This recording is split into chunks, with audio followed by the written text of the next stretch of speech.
San Francisco Bay, heart of the Silicon Valley. Nestled on the eastern shores is the city of Fremont. Fremont is a city of about 300,000. It's a suburban city. I remember that when I first got here that it was unusual for us to have maybe one robbery a month. On March 29th, 1998, all that changed. A brilliant mind devises a devastating plan with the power of the cosmos behind him. It was shocking. It was an attack against all of us. His target, the police themselves. We believe the device was booby-trapped, specifically to kill law enforcement when they were responding. America's top explosive experts in a race against time. We were not coming up with what we normally would, the telltale signs of who may have done this. Will investigators decode the bomber's secrets before it's too late? Where's the next one going to be? You know, that's really what was going through our heads.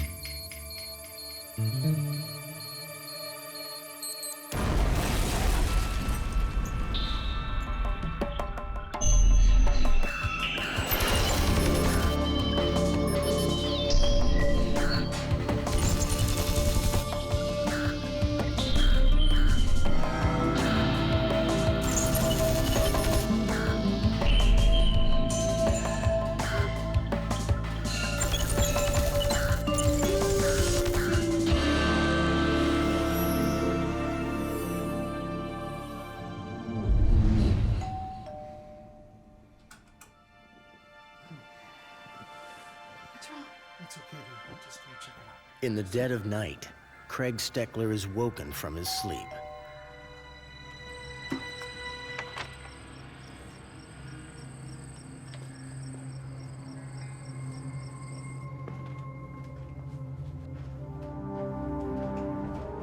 Stay there. Stay there. Stay there. At his front door, a shocking discovery awaits him.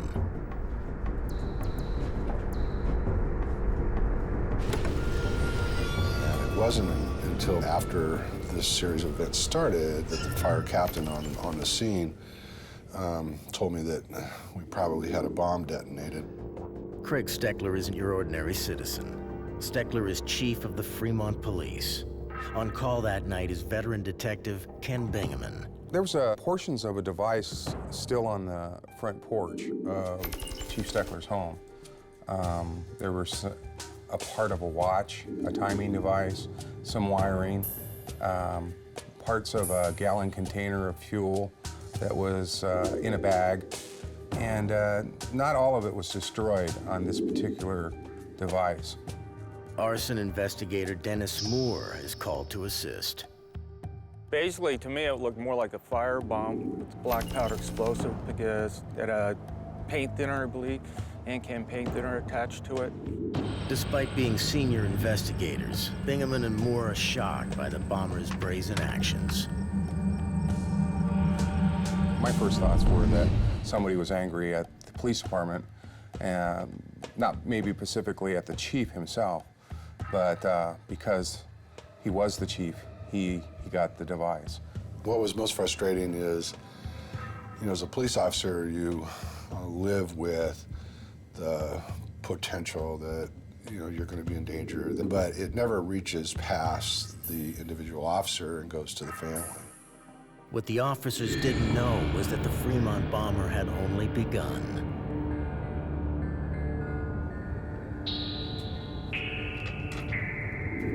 Nine hours after the first explosion, a second Fremont resident makes a terrifying discovery. Yeah, I came home from church and I went to the front door and there was a bag sitting on the porch.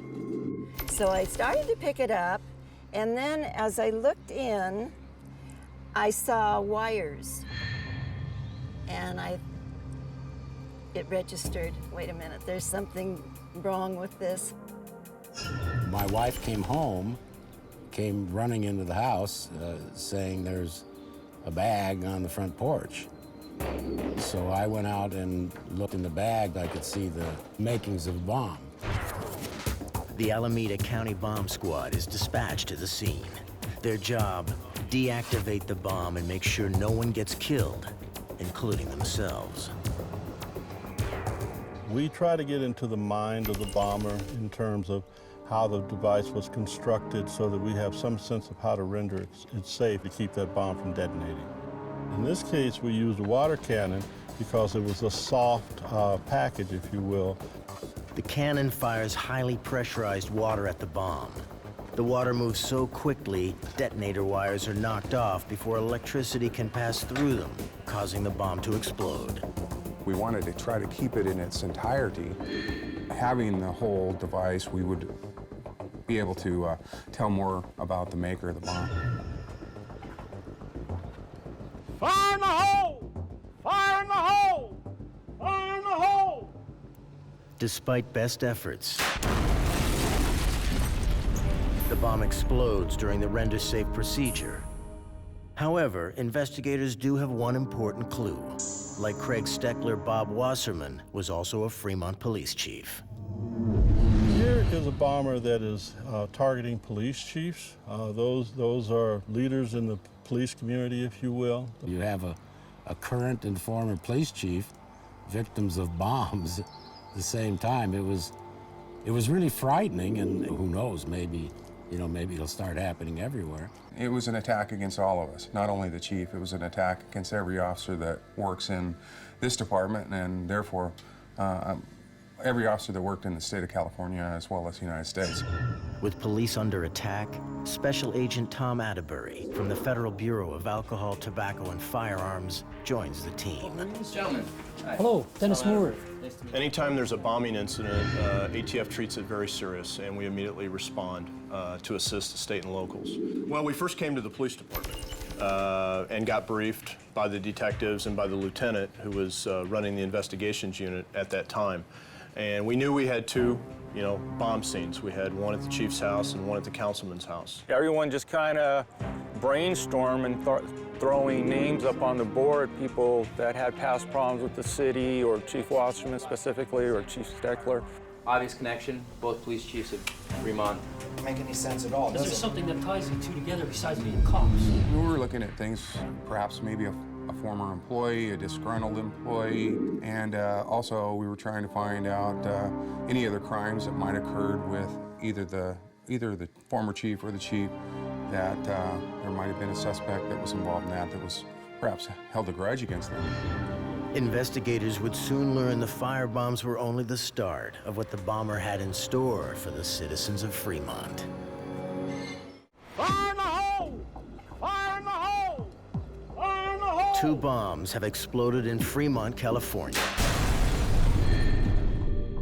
Their targets, senior Fremont police officials. Here we have Chief Steckler's house, firebomb. While investigators focus on finding a suspect, Wasserman, same thing, firebomb. the bomber prepares to send a message of his own.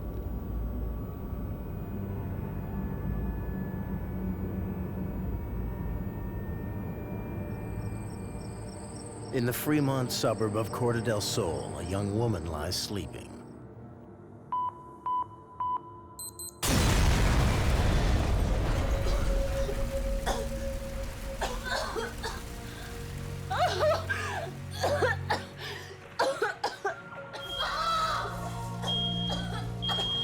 The owner of the Corte del Sol home was a Taiwanese family who had lived in the country for about a year.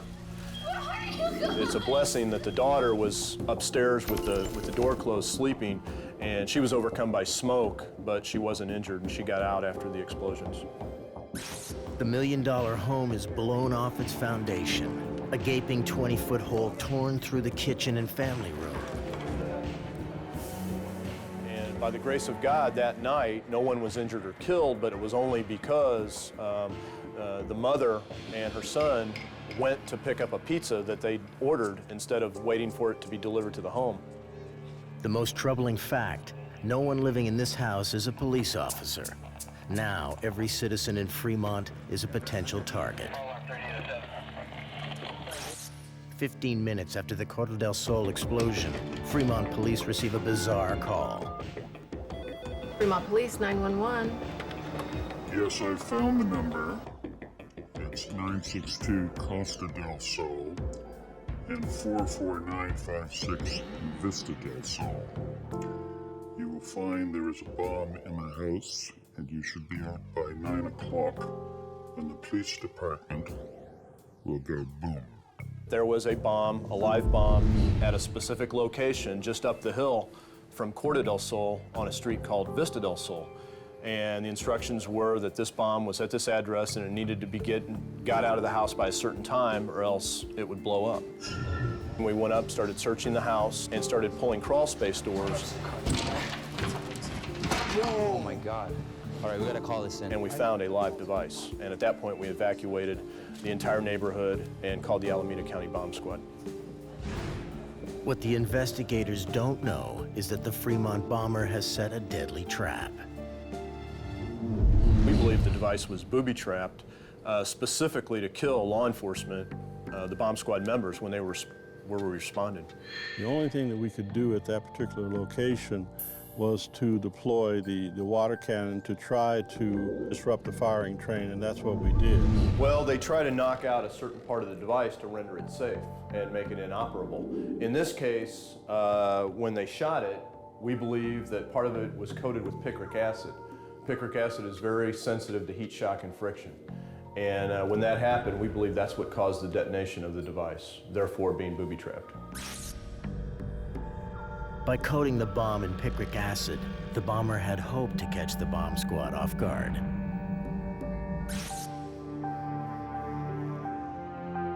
That bomb on Villa del Sol, as far as I'm concerned, was designed to kill a technician, the way it was situated, the way it was set up. Fortunately, it didn't. Another bomb explodes at a nearby water tower. No damage is done to the structure, and no one is injured.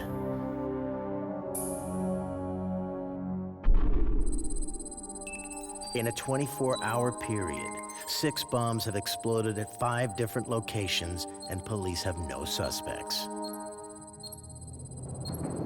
Where's the next one gonna be? You know, that's really what was going through our heads. We really were frightened about where another device would go off. Jupiter, the 8th house of death.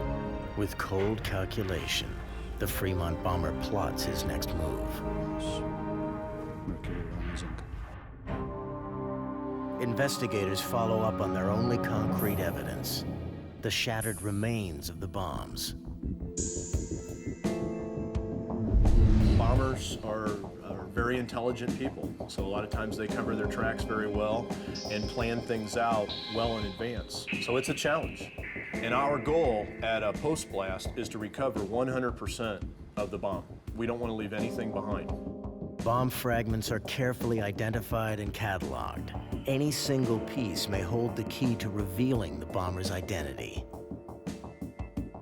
You know, a lot of people think that after there's an explosion that everything's gone. It's not. It's out there. It's our job to find it, and that's what we're specifically trained for during post-blast investigations, to find that evidence and submit it to our lab. Explosive experts search for critical evidence in the blast seat, the precise point where the bomb exploded. When a bomb goes off, we've got air now that's rushing outward with our device components being blown out of the crater scene. This positive pressure wave, as we call it, lasts for a very short period of time. Once that positive pressure wave diminishes, then we have a negative pressure wave. Now that's important because our lightweight components of a bomb is now sucked back into that blast seat. And that's why it's important for us to find the blast seat, because we know that a lot of our evidence is going to be there. Evidence recovered from the crime scene is examined by forensic chemist Brad Cooper.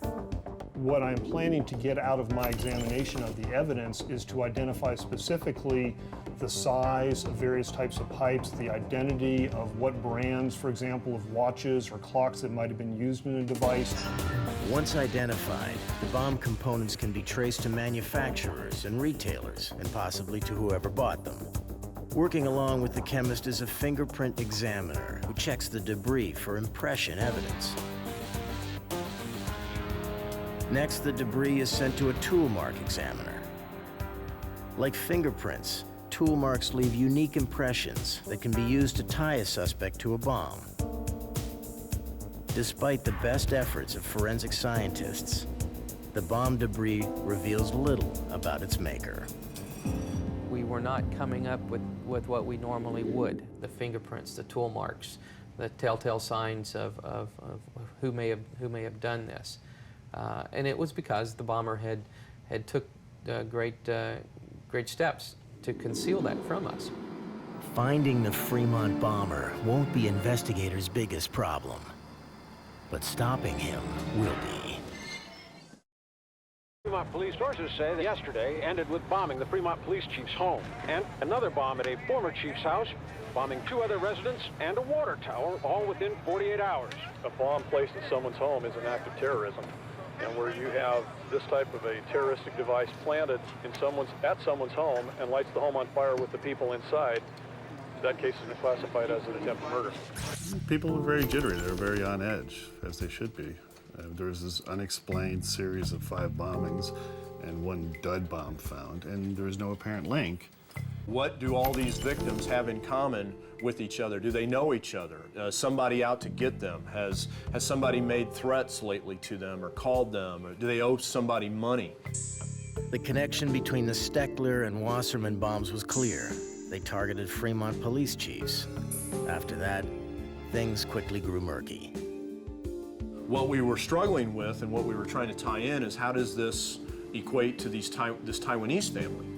And then a booby-trapped device found at a house, 50% under construction. What's that owner's tie-in? Appealing to the public, police set up a tip line, but the bomber remains one step ahead. He has consulted the planets, and they have told him to do the unexpected. Rodney Block walks into Fremont Police Headquarters and presents himself to investigators. Block, PLA-CH, how do you do? Hi, good, thanks. Good to see you. I have some information here which I think may be of interest to you gentlemen here in the police department.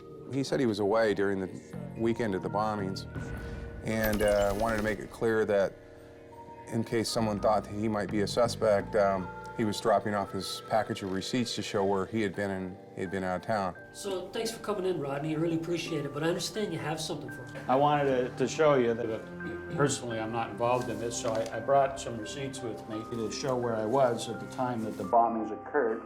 The receipts place Block in Anaheim, California at the time of the bombings. But rather than ease police suspicions, Block's actions only serve to pique their curiosity. I've got a whole file of them. I don't know, I've never had anything like that happen in the time that I've worked a case where somebody voluntarily returns to a city where we've had a crime, out of the blue drops off some receipts where they were. Rodney dropped us a clue. This is actually my file that I've kept on the bombings. So listen, here, anything you want to know, I'm here to help you guys. Well, Police question Rodney Block. what do you know? What could you help us out with here? Well, Realizing they face a crafty opponent, a unique interrogation approach is taken. So Rodney, about the bomb, what can you tell us about it? Well, that's the interesting thing, you see. The thing about these bombings that mystified me when I first thought about it. We're just stroking Rodney's intelligence and his ego, and basically Tom, even though he's bomb, he knows a lot about it, he was just playing like he was clueless and just didn't understand some of these terms. We spent hours and hours building rapport with him before we started interrogating him, hoping that he would trip up and telling us something that only the bomber would know. Okay, well, you're a pretty smart guy, Rodney. I understand you know something about bombs. Yeah, I know a lot about bombs, actually. Having gained Block's confidence, the investigators ask his opinion on how the bomb was constructed. This case, and I'm sure it's occurred to you guys as well. How did the bomber move the bombs from point A to point B? And I've got a theory about this, okay? My theory is he used a modular bomb. And at that time, Tony May was in the room next to us monitoring everything to see what he could pick out, but Rodney's what he was saying. And all of a sudden with Tony, it's like, that's it. That's exactly what those devices are. So he's telling us what they are. Now, that was never put out in the newspapers or the TV or the radio. Only he would know that these devices were modular, that you could hook them up at the last minute, transport them safely, hook them up, and then the extended timers on these would count the bomb down. Only he would know that. And I mean, here you go. It's a schematic drawing, but that's basically a modular, three-way modular bomb. Now, But Block proves crafty enough not to provide information that would directly incriminate him.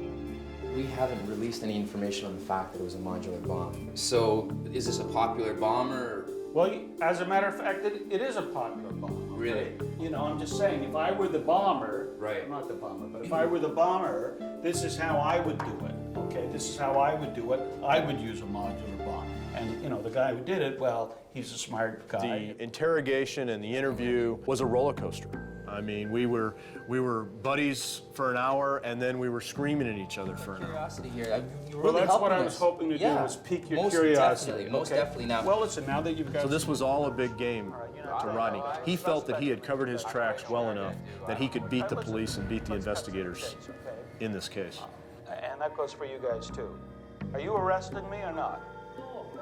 Although investigators have a suspect, they are powerless to hold Block, let alone arrest him. I appreciate your time.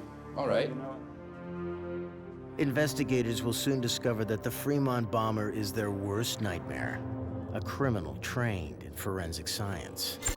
Unable to arrest Block, police put him under surveillance and hope he doesn't strike again. Well, the problem was that we didn't have any witnesses that identified Rodney as putting these bombs on these targets because he was out of town. He was in Southern California. Investigators begin the task of building a case against their only suspect. The first thing we did was we identified Rodney Block. Who is Rodney Block? Where's he from? What is his background? Once we started doing that, it was very clear that we had somebody that could build a bomb and had the level of knowledge and sophistication to build something like this.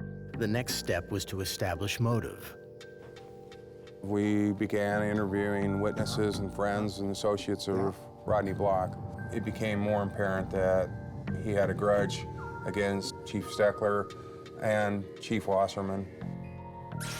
Motive established, investigators execute a search warrant on Block's home. So, What we got here? Look at one there. This was open. Police make a shocking discovery. Block collected every article or newspaper article or internet article he could find on police officers throughout the United States that were involved in some type of misconduct. Investigators make several other discoveries, including electronic components similar to those used in the bomb circuit boards. We found a lot of items that were, similar to what we were finding at the bomb scene, but no smoking gun. There is one other important find. He had videos on how to detect a surveillance, how to beat a polygraph. He knew and used a lot of the police techniques and investigation that we use today. All the more disturbing was one fact. Rodney Block had worked for the Chicago police force as a trace evidence specialist. Despite an exhaustive search, nothing ties Block directly to the bombings. More and more, it looks like Rodney Block might get away with his crime. To resign due to corruption in the... The hunters begin to worry that they are becoming the hunted.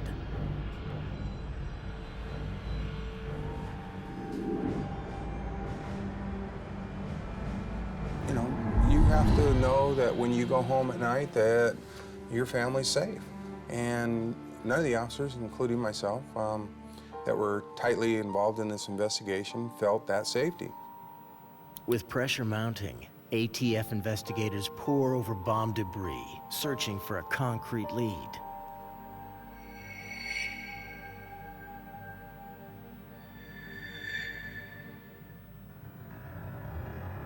Basically, what I received in the laboratory were cans and bags of debris items that were collected by the agents and myself, for example.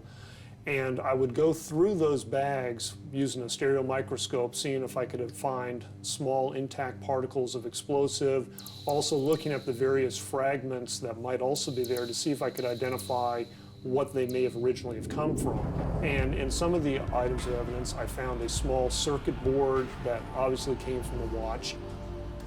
One of the things I had noticed was the circuit board had some numbers on it. So I talked to the manufacturer and said, I've got this circuit board that's got these numbers here. Can you give me an idea as to what watch or watches this particular circuit board might have come from? The manufacturer traced the circuit boards to one type of watch.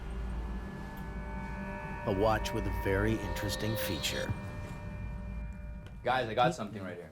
What do you got? The watch's alarm could be set up to a year in advance. This watch is called the anniversary watch. And what makes it the anniversary Suddenly, investigators realize how ingenious Block's plan is. Really? Yes. With the ability to plant his bomb a year in advance, Block made sure he was out of town when the bombs exploded. A seemingly airtight alibi. Could have been there up to a year prior. So our friend Rodney doesn't have an alibi after all. No, it's all out the window. Our laboratory determined that Casio made a watch that's called an anniversary date watch with 365-day countdown timer on it. When we determined that, when our laboratory determined that, we had to go back and rethink how these bombs got in there a lot earlier than we thought. Investigators review the entire timeline of the case. One of our biggest problems was how could he have gotten a bomb of that size, 2 of them, in that house without ever being detected? They now theorize that Block entered the Taiwanese family's house during its construction.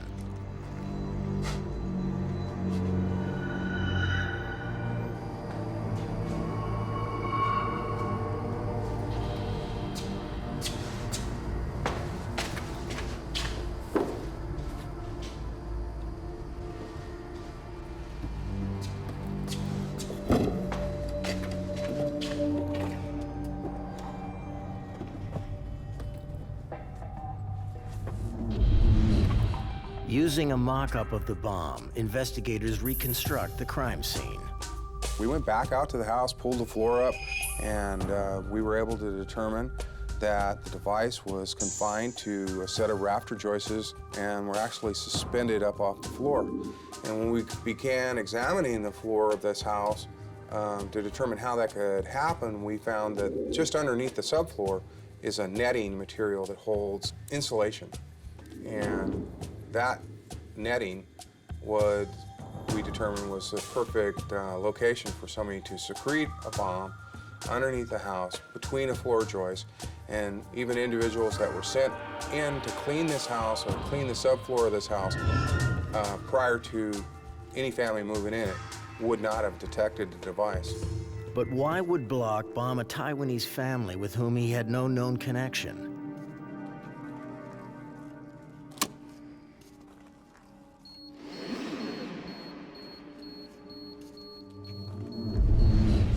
Another family that Rodney had a grudge against, the Sadiq family, Yeah, he's the guy who threatened me. were initially supposed to buy that house on Corte del Sol. So he plants these bombs under the house, he sets the timer, and they're ticking down, every month. Well, in the meantime, the Sadiqs back out of that deal and they don't buy that house, and a Taiwanese family does. Well, by that time, the house is fully constructed. He can't get back in physically and get those devices out of there. Block suddenly finds that his well-crafted plan has hit a major obstacle. The walls are up, the doors are locked, he can't get back in to remove them, so he has to leave them in there. And the people that he bombed weren't even his targets. And that just shows you the level of ruthlessness that Rodney has, to possibly kill or maim innocent people that he didn't even have a grudge against. Everywhere around him, Block saw conspiracies. Rodney was frustrated. He spent a lot of money and a lot of time investigating frivolous investigations with no merit. One of his conspiracy theories was that black helicopters were flying into the Fremont Hills, dropping off large amounts of cocaine and heroin and illegal weapons, and then these drug trafficking organizations were, going out and dealing in drugs and narcotics under the blind eye of the chief of police. Officer, I want to speak to you. It's about a very important matter. Rodney went to the chief of police numerous times making complaints, and they looked into it. It was without merit, and they moved on. That frustrated him that nothing was done because he thought these investigations were very important. See you later. All right, Hey, you, real estate lady. Hey. Rodney was also looking at the Sadiq family, and another one of his conspiracy theories without merit was that the Sadiqs were into fraudulent real estate. I'd like my money back. Excuse me? It's crumbling. The foundation is ruined. Are Is you... it such an outrage to ask for my money back? It's a house, for heaven's sake, you bought It's a half house. a house. It's a house that's falling apart. Maybe you knew it was like that when I bought it, but I didn't know it was like that when I bought it. I didn't find that out until now. Now when it's falling apart, and I want my money back. And that's why you bought the house after looking at it? Listen, I don't like your attitude, okay? And I know what else you've been up to, okay? Excuse me? I know I've been following you. You've been following me? Yeah, I've been following you, and I know what you're up to. Frustrated, Block decides to take action himself against both the police and others he feels are committing criminal acts. You're not going to get away with it. Rodney Block comes up with a vicious plan. It was on a Sunday night at around 8 o'clock. Most people are home on Sunday night around 8 o'clock. It was a Muslim holiday when he set these bombs to go off. Block planted the bombs under the dining room, a place he knew the family would gather for dinner, and a place he knew his bombs would do maximum damage. Investigators have finally established links between Block and his victims. But they still need concrete proof he's the Fremont bomber, and getting it will require a bizarre twist of fate. Maybe you're thinking I had something to do with it myself, so, just to get that out of the way. Having established motive, investigators begin tearing apart Rodney Block's alibi. To show where I was at the time that the bombings occurred, here's a good one. This is from the Fairfield Inn. I was there on the night one of the bombs went off. There was a lot of holes, though, in Rodney's story. Rodney couldn't account for close to 40 hours of where he was when the bombs were going off, but yet he could account for exactly where he was a couple days before the bombings and 2 or 3 days after the bombings. But there was a large window when the bombings were occurring that he could not account for where he was at, and he refused to account for where he was at. Well, listen, I've given you some information. Block's cell phone is critical to the investigation. Why don't you give me your cell phone number? No, listen. We were also able to tell from the cell phone records that during the evening, just before the bombings occurred, he traveled north on Highway 5, 1 hour away from the motel he was staying at, in the direction back up towards Fremont. So we were able to determine exactly where he was when he made that phone call. And it wasn't at the hotel. He was headed back up towards the Bay Area. Yes, I found the number, 96. Police analyzed the 911 call that tipped them to the booby-trapped bomb at Vista del Sol. That you will find a bomb inside the house. We went back and listened to the tape. It was determined through the investigation that he used a voice modulator to disguise his voice. We could still tell that it was Rodney Block that made the phone call based on the way he talks, rhythm of his voice, the way he pronounces certain words. With motive and opportunity established and Block's alibi negated, police finally make their move. But with no hard evidence, will they be able to convict the man they suspect is the Fremont bomber?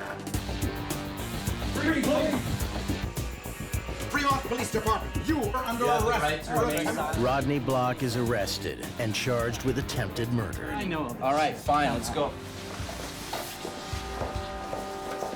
No, I'm not a bomber. I've never hurt anybody in my life. Even from jail, Block remains defiant. There is no doubt that the Fremont Police Department has initiated a set of actions designed to silence me. Knowing their case is largely circumstantial, investigators must tie Block directly to the bombs. The job of identifying the bomber's signature falls to Dr. Brian Andresen.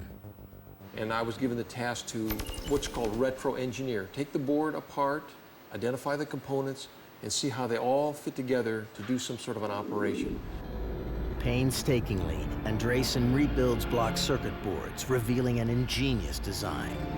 So the sequence of events appear to have been initiated with a watch which makes a beep into a circuit that could turn on a relay. And when the relay closed, the battery pack turned on through a spark plug the detonator. So this whole sequence of events was all set up in a modular way. And is also, you can imagine from the safety point of view, you can set up the bomb and at the very end have little connectors and you plug in your timing circuit so that it's safe to do this, so that you're not actually walking around with a timer that's counting down hooked to a high explosive. Next, scientists must establish that the same individual is responsible for all 5 bombs. An obvious link was the fact that the same type of watch was used on all the devices, but there were other similarities. Since we had 6 bombs, we took each bomb individually. And it was working through the bombs that way that we determined that we had 6 bombs that had similar components that were most likely built by the same individual. Investigators discovered that the bomber consistently used the same components and techniques in making the bombs. Specialized connectors were used to make the bombs modular. A piece of each connector was cut away to make soldering easier. Now, the way the wire was attached to the back of the Casio watch was the same way that the wire was attached to the spark plugs on the Corte del Sol and Vista del Sol bomb.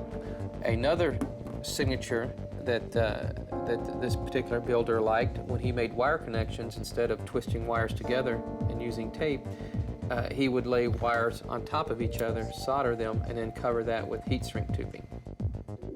At the search warrant at the house in San Diego, we found a fan that he had repaired, laying wires on top of each other, soldering them, and then heat shrinking those together, which was the same way he made connections to the wires in the bombs.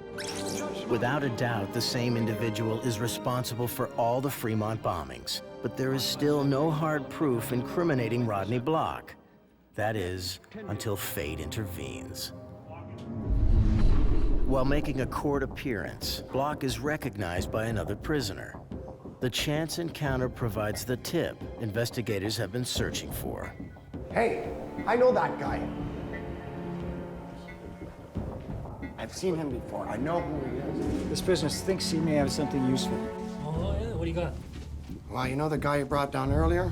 Yeah. Yeah. Well, I recognize him from about 2 years ago. From where? Well, I ran into him out of a storage locker. Okay. On 123 Vine Street. Thanks, officer. Police are about to discover that the Fremont bombers' deepest secrets are beyond their wildest imagination. Yeah, let's do it.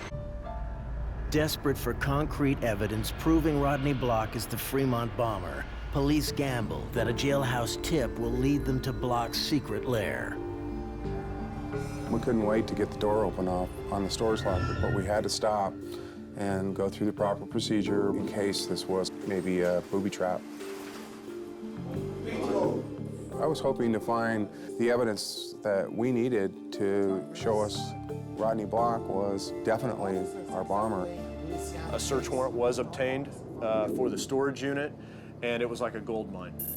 There was diagrams of bombs, there was detailed writings, there was the exact same type of low explosive smokeless powder stored in the storage locker that was used in the bombings.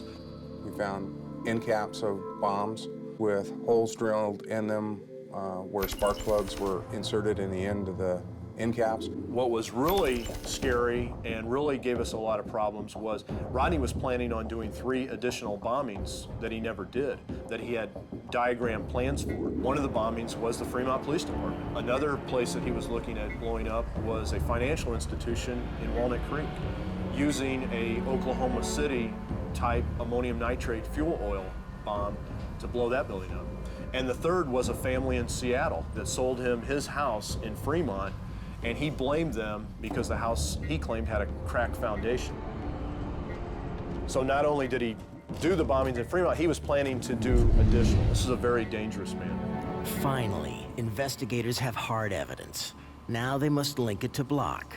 Key amongst the evidence are several circuit boards found in the storage locker. Brian Andresen compares the boards with those recovered in the bomb scenes. From the bare circuit board, one can find how people soldered, and it turned out, instead of soldering on the normal side where you have copper foil, individual actually put the components through the wrong side and soldered on the non-metal side of the board. All of the bombs and all the timing circuits were done that way. It was pointed to a signature technique that somebody had, which I felt was a beginner's circuit board technique. Perhaps the most damning evidence comes from the hand of Rodney Block himself. Odd documents that no officer can decipher. The most important thing, which I think made the case, was all of his astrology documents. We didn't really mess with them because we didn't know what they were. Investigators turned to astrologer Victoria Fennell Hill for help in decoding Block's cryptic notations. I looked at the documents and they were all handwritten, very complex astrological symbols and what we call glyphs. There were charts intermixed with English as well as the symbols. A psychological portrait of Block soon appears. He's a very intelligent human being, very knowledgeable, well-read as far as the darker side of the occult. You could tell from his writings that he was also very meticulous. He detailed everything from if he met someone to have a cup of coffee, he would set up a chart for that. Block had relied heavily on astrology when planning his crimes.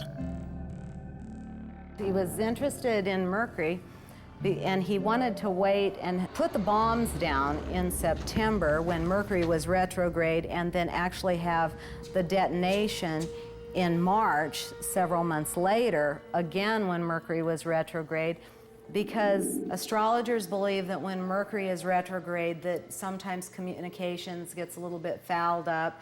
There's confusion when it comes to paperwork.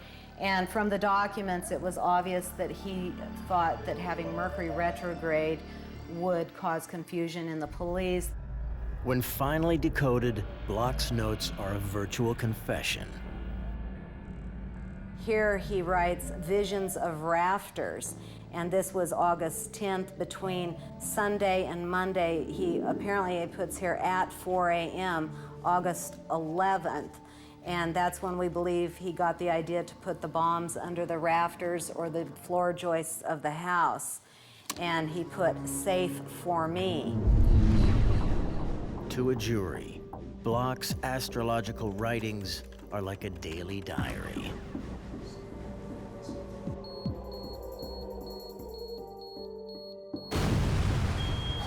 Combined with the investigative evidence and the forensic science presented during the trial, Rodney Block is found guilty of all charges, including 2 counts of attempted murder.